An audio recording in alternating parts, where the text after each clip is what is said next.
Untold black stories. They judged me before I even opened my mouth. But they had no idea who they were dealing with. The ballroom was glowing, bathed in soft golden light, draped in ivory linen, and perfumed with the scent of fresh lilies and white roses. Everything looked perfect. Everything, except the way she felt. Nia stood just beyond the arch, bouquet clutched tightly in her hands. Her fingers ached from the grip, but she couldn't loosen them. Her heart beat a little too fast, a little too loud. Her dress hugged her body like a second skin, flawless in every stitch. She had prepared for this day in every way, except for this feeling. She wasn't nervous. She was watched. And not the way a bride is usually watched. She knew the moment she stepped into the aisle, there would be silence. Not reverence. Not awe. But something colder. Sharper. More final. Because in the front row sat Catherine and Richard Grayson, Lucas's parents. They looked as if they had walked out of a magazine spread, elegant, composed, untouchable. Catherine's pearl earrings glinted under the chandelier, her gloved hands folded neatly in her lap, lips pursed. Richard sat with a spine too straight, arms crossed tightly, a deep line etched between his brows. Neither of them smiled. Not even when the music began. Nia hadn't even entered the room, and already, the air felt tight. Unwelcoming. Across the aisle, she caught Amara's gaze. Her best friend gave her a slight nod, barely noticeable, but enough. A silent reminder, you belong here. But Nia wasn't sure. Not today. She looked at Lucas. He stood beneath the floral arch, hands clasped, eyes lit with love. He hadn't seen the cold glances, the sideways stares. Or maybe he had, and chose to look past them. He believed love could conquer anything. But Nia knew better. Love didn't conquer silence. It didn't fix eyes that cut like knives. And in this moment, the most beautiful of her life, she realized she was fighting for more than a man. She was fighting for space. For dignity. For the right to be seen, fully and unapologetically. The music swelled. Nia stepped forward. Every eye turned. Whispers floated. Chairs creaked. Her heels clicked against the marble floor like a countdown. She didn't look down. Didn't falter. But with each step, the weight on her shoulders grew heavier. She had fought so hard to get here. To be this woman. To stand in this dress. To love openly. But as she passed the Graysons, their faces frozen, their approval withheld, she felt it again. That piercing truth, I am not what they wanted. And still, she walked. Head high. Back straight. Not to win their favor. Not to fit in. But to take her place, in love, in history, in her own damn story. And for a brief moment, it felt possible. The lights were warm. The music was gentle. The guests were smiling. Lucas looked at her like she was everything. Yes, everything looked perfect. Until they spoke. And suddenly, the whole room changed. The world saw a bride. Beautiful. Composed. Unshaken. But the world didn't see what she carried inside. Nia had always been too much. Too ambitious. Too outspoken. Too dark for their world. Too certain of herself to play small for anyone's comfort. She had learned how to enter rooms with grace, even when the air stiffened the moment she crossed the threshold. She knew how to smile when she was being underestimated, how to stay quiet when the jokes cut deeper than intended. She knew how to hold herself upright, even while breaking inside. Her journey to this day wasn't paved in romance. It was built with resistance, against assumptions, against dismissals, against that quiet question in people's eyes, do you really belong here? It was built on swallowing pride when she was called well-spoken like it was a surprise. On deflecting backhanded compliments masked as curiosity. It was built on knowing that no matter how hard she worked, how eloquently she spoke, how gracefully she moved, she would never be the version they hoped for. When she met Lucas, she wasn't looking for love. She was looking for peace. For space. For someone who wouldn't ask her to shrink. And he gave her that, not with words, but with presence. He didn't flinch at her strength. He didn't compete with it. He simply stood beside it. That's why she loved him. But love doesn't erase prejudice. And not everyone welcomed the way Lucas looked at her. Especially not his parents. Nia remembered their first meeting with painful clarity, the handshake that lingered just too long, the smiles that didn't reach their eyes, the questions that circled around her background like traps. Every compliment sounded like an evaluation. Every silence felt like a closed door. She had shown up to those dinners dressed like diplomacy. Articulate, respectful, polished. But no matter how flawlessly she performed, the verdict was always the same. She was not what they wanted for their son. So she learned to stop performing. Not to be bitter, but to be real. Today, she stood in front of them again, not for their approval, but despite it. She was not a guest in this story. She was the bride. She was the choice. And she was no one's mistake. Her smile wasn't armor. It was declaration. She smiled not because it was easy, but because she had survived. So as she stood under the arch with Lucas, as Catherine's eyes bore through her, Nia didn't flinch. She thought of the fire that had brought her here. The battles no one had seen. The strength they had mistaken for arrogance. And the grace they had mistaken for weakness. Because she knew something they didn't. Her story wasn't done. And the next time they tried to silence her, they'd hear her voice loud and clear. For a moment, the room shimmered with possibility. Nia stood tall beside Lucas, the music softening into silence, and for a brief breath, it felt like maybe, just maybe, things would go smoothly. And then Catherine spoke. Just 3 words. Soft. Precise. Delivered with a smile so delicate it could slice. You look surprising. The kind of phrase that seems innocent, until you sit with it too long. Until you realize it doesn't mean beautiful, or radiant, or elegant. It means, you're not what we pictured. You're not who we wanted. Nia felt the heat rise in her chest. Her hand tightened around her bouquet. She glanced at Lucas. He hadn't caught the subtext. Of course he hadn't. He heard kindness. She heard judgment wrapped in silk. Then Richard added, casually, we thought you'd be different. He didn't finish the sentence. He didn't need to. The words hung in the air like smoke from a fire no one else could smell. Some of the guests shifted in their chairs. Most smiled politely, blissfully unaware of the quiet violence unfolding in front of them. But Nia felt every syllable like it was carved into her skin. And that's when she understood. This wasn't passive disapproval. This was resistance. Calculated. Controlled. Cloaked in civility, but sharp as broken glass. Lucas turned to her, eyes soft, oblivious. He reached for her hand. She gave it.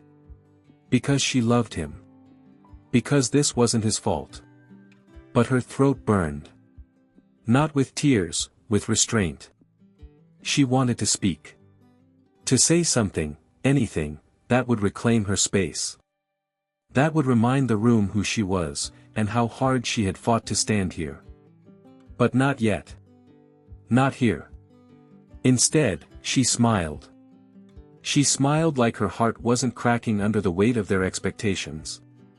She smiled like she hadn't just been told, in the most polished way possible, that she would never truly be family. And she held on to that smile all the way through the vows. Through the readings. Through the applause. But when the ceremony ended, and the crowd began to shift toward the reception hall, Nia quietly slipped out the side door. Into the garden. Into the air. Alone. The late afternoon sun stretched golden across the lawn, painting the flowers in honeyed light. The breeze kissed her skin, warm and indifferent to human cruelty. She stood there, eyes closed, breathing. One breath. Then another. And when she opened her eyes, she wasn't the same woman who had walked down the aisle. Something inside her had shifted. Because it was one thing to be judged in silence. But it was something else entirely to be cut, out loud, and expected to bleed quietly. The garden was quiet, but her mind was not. Nia stood among the trimmed hedges and scattered petals, bouquet limp at her side, the hum of laughter and champagne glasses drifting faintly from the reception hall. She should have been basking in joy. Floating. Glowing. Instead, she was grounding herself. Rebuilding, breath by breath. She thought about leaving. Just for a second. Not forever, just enough to make them wonder, to let the absence say what words couldn't. But that would have given them power. And that wasn't who she was. Not anymore. She didn't run when they judged her. She didn't shrink when they disguised cruelty as courtesy. And she damn sure wasn't going to let this day, her day, be rewritten by their discomfort. She adjusted her dress. Fixed her posture. Her bouquet, no longer a shield, became a torch. Then she turned. With each step back toward the hall, her stride grew stronger. Not just poised, commanding. The doors opened again, and heads turned. But this time, the room didn't hush, it vibrated. As if something unseen had entered with her. Lucas's eyes found hers instantly. Concern flickered, then faded. What he saw wasn't a fragile bride. It was the woman he had fallen in love with, but sharper, more certain. Nia crossed the floor with grace that wasn't learned, it was earned. She passed by Catherine and Richard. Catherine looked up, blinked. There was something new in her face. Not warmth. Not guilt. But a hesitation. As if she'd seen something she didn't expect. Richard said nothing. His glass trembled ever so slightly as he lifted it to his lips. Nia said nothing either. But her silence wasn't surrender. It was thunder, waiting. She took her seat beside Lucas. He leaned in. "You okay?" he whispered. She nodded once. "I will be." Then the speeches began. Laughter. Tears. The usual rituals. And then Lucas stood, offered his toast, and the room lit with affection. His words about Nia were sincere, reverent, but safe. Polite. When he sat down, Nia stayed seated for a moment. Then, without warning, she rose. All eyes turned.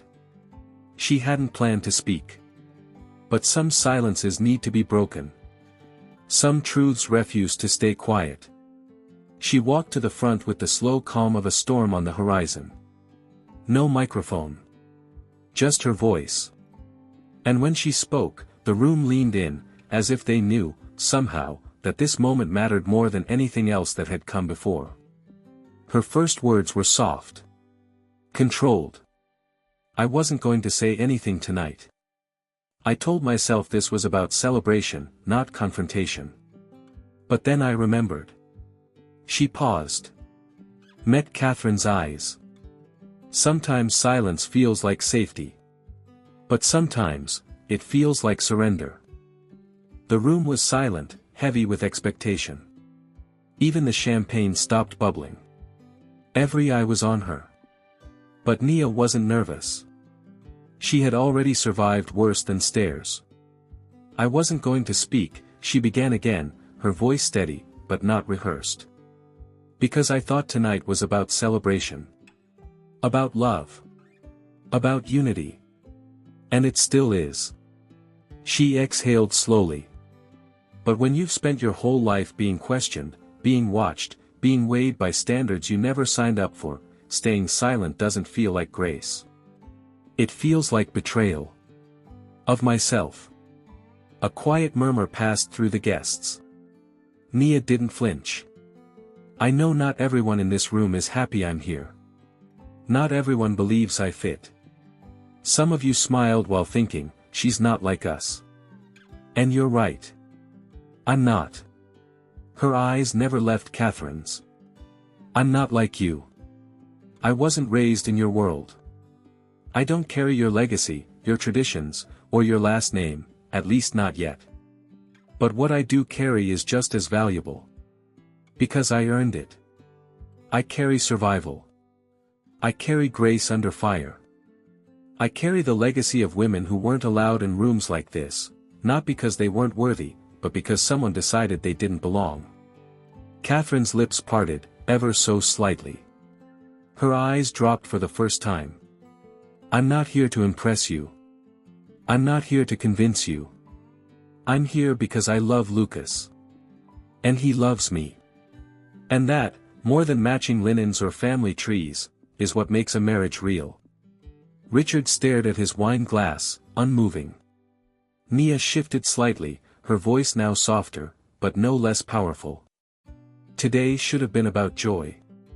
But instead, I stood here smiling while words were thrown like darts, laced in silk. And I almost let them land in silence. She looked around the room, not accusing, just human. But I didn't come this far to let whispers write my story. She paused again. This time, letting it land. So yes, I'm different. And that difference is not a flaw. It's a gift. One I intend to carry with pride, not apology. The room remained still. No clapping. No chatter. Just breath held tight in a space charged with something electric and ancient. Then, from somewhere near the back, a single pair of hands clapped. Another followed. Then more. Until the silence broke into a wall of applause. It wasn't loud. Not yet. But it was real. Lucas rose beside her, his hand gently brushing hers. She didn't look at him right away. Instead, she looked back at Catherine. The older woman's expression was unreadable, for once, unguarded. But in her eyes, Nia saw it. Not approval. Not warmth. But the smallest flicker of understanding. And that was enough, for now. The applause still echoed in the room like something sacred. Nia stood in the quiet after, not smiling, just breathing. Her body steady, her presence unshaken. She hadn't raised her voice. She hadn't needed to. Truth didn't have to shout. Lucas stepped forward and wrapped his hand around hers, squeezing gently, not to comfort her, but to say I see you. And she squeezed back. The music began again. Softer now, more tender. The room seemed to exhale all at once. Waiters moved between tables. Glasses clinked cautiously. Conversations picked up, hushed and careful. But the atmosphere had shifted. Something invisible had cracked open. Nia and Lucas moved to the dance floor for their first dance. All eyes followed them, but this time, not with suspicion. Something else lingered in the air, curiosity, maybe. Reverence, even. As they swayed, his hand at her waist, her fingers on his shoulder, Nia allowed herself to sink into the moment.